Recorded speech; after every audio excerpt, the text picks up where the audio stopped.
Bonjour Natacha. Bonjour. Oui, Natacha, alors que 3 départements supplémentaires sont placés en confinement, il y a le Rhône, il y a l'Aude et la Nièvre, eh bien des voix s'élèvent, comme celle de Valérie Pécresse, présidente de la région Île-de-France, pour réclamer des vacances de Pâques anticipées, parce qu'il y a une forte contamination dans les écoles. Olivier Véran a dit hier, pas question pour l'instant. C'est une fatalité, ça ou pas ? On va être clair, quand on dit vacances anticipées, on veut dire fermeture des écoles en fait. Oui. Déjà, c'était réclamé par certains au mois de février, même à Noël. Et le gouvernement avait choisi de les maintenir ouvertes en estimant que cette mesure devait être la toute dernière quand plus rien d'autre ne pourrait être fait. Alors, est-ce que c'est irresponsable, scandaleux, comme le prétendent certains professeurs ? Il faut se souvenir de l'effet qu'a eu le premier confinement sur les enfants, sur les parents, sur les relations familiales. Le décrochage, bien sûr, et en particulier celui des enfants les plus défavorisés, les plus fragiles, des régressions dans les apprentissages, du stress, de la nervosité, des dégâts psychiques multiples. Le discours de certains enseignants qui consiste à dire les parents veulent se débarrasser de leurs enfants, on lit ça sur certains forums, réseaux sociaux, c'est pour ça qu'ils sont majoritairement contre la fermeture des écoles, on n'est pas une garderie. En fait, c'est assez insupportable parce que ça oublie 2 petites choses. D'abord, enseigner, c'est un métier, ça n'a pas l'air de les frapper, mais les parents ne peuvent pas remplacer les professeurs.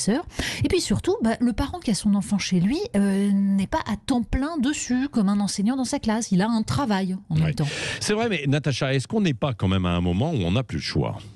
Alors, il y a plusieurs points. C'est vrai que le Conseil scientifique estime que le fait d'avoir un collégien ou un lycéen à la maison augmenterait de 30% le risque d'être infecté. Et pour ce qui est des tests salivaires effectués dans les écoles, le ministre annonce un taux de positivité entre 0,35 et 0,5%.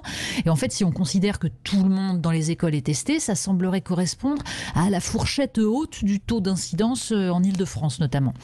On peut en conclure que les enfants sont désormais touchés. Est-ce que c'est la faute du variant anglais ? Enfin, toujours est-il qu'indéniablement, si les chiffres continuent à se dégrader, la pression pour fermer les écoles sera de plus en plus forte. Oui, ça signifie qu'Emmanuel Macron et Jean-Michel Blanquer auraient perdu leur pari ?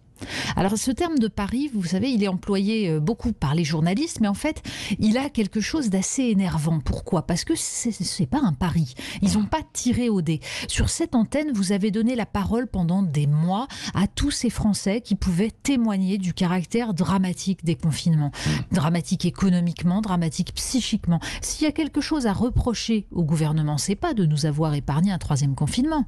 C'est de n'avoir pas su trouver les moyens de tenir comme ça. Le problème, c'est l'état de nos services de réanimation, c'est la lenteur effarante de la vaccination, l'approvisionnement, la logistique. Après, certains diront qu'une semaine ou 2 de vacances supplémentaires pour les enfants, c'est pas si grave, mais après un an de flottement, en fait, ça l'est. Oui, complètement. Merci Natacha Polony, et je signale la une de Marianne. Tout est dit dans le titre. Cuba a un vaccin, la France a Jean Castex. Bonne lecture ce week-end.